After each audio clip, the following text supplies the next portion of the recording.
Perhaps we should start with you telling us a little about yourself.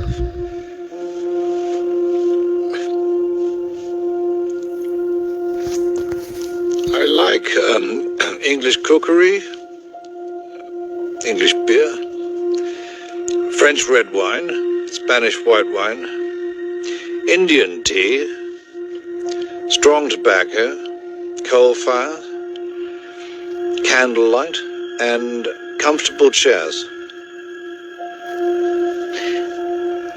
Go on.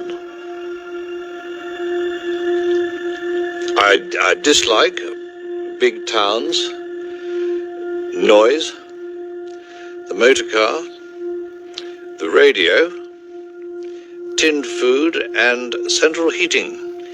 Interestingly, and modern furniture. Quite.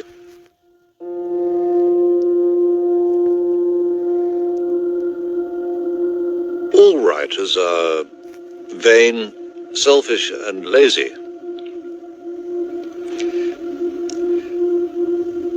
And at the bottom of their motives there lies a mystery. And so you have no control over what you write. Writing a book is a horrible, exhausting struggle. Like a long bout with some painful illness. One would never undertake such a thing if one were not driven by some demon one can neither resist nor fully comprehend.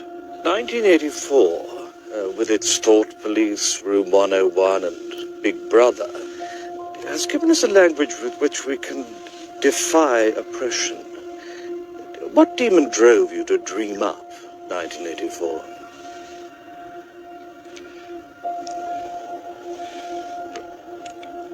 I do not think one can assess a writer's motives without knowing something of his early development. His subject matter will be determined by the age in which he lives. But before he ever begins to write, he will have acquired an emotional attitude from which he will never completely escape.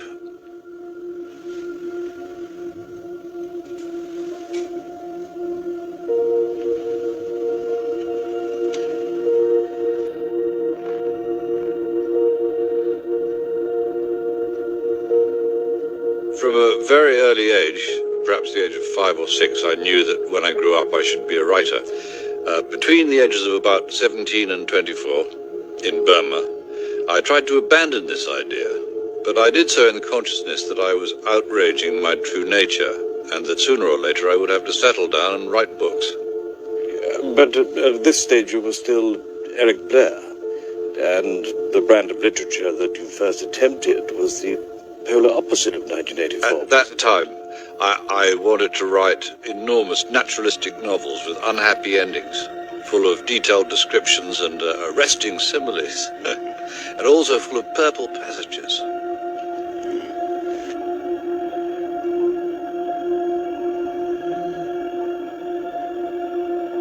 I spent 5 years in an unsuitable profession, the Indian Imperial Police in Burma. I then underwent poverty and a sense of failure. This increased my natural hatred of authority, but these experiences were not enough to give me an accurate political orientation.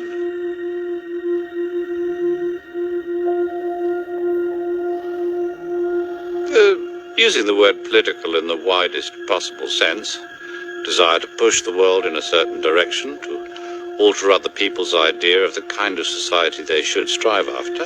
So you were, by your early 30s, a political writer? No book is completely free of political bias.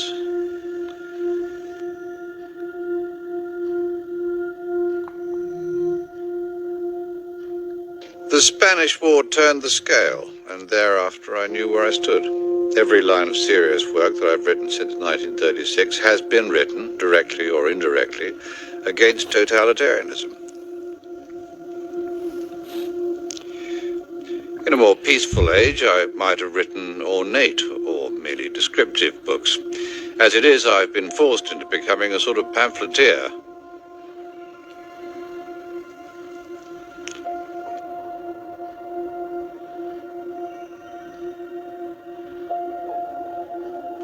Animal Farm was the first book in which I tried, with full consciousness of what I was doing, to fuse political purpose and artistic purpose into one helm.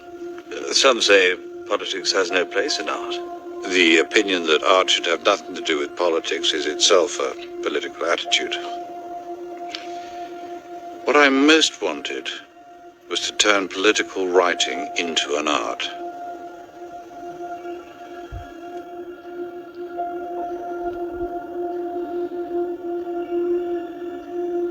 I do not think that the kind of society I describe will arrive, but that something resembling it could arrive, and that totalitarianism, if not fought against, could triumph anywhere.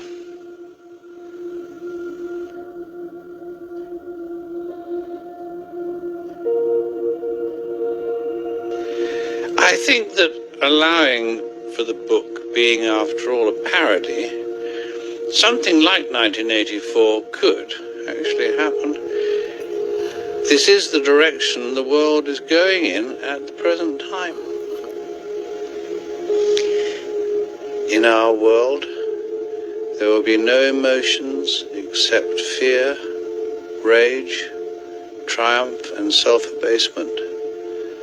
The sex instinct will be eradicated. We shall abolish the orgasm. There will be no loyalty except loyalty to the party. But always there will be the intoxication of power. Always, at every moment, there will be the thrill of victory, the sensation of trampling on an enemy who is helpless. If you want a picture of the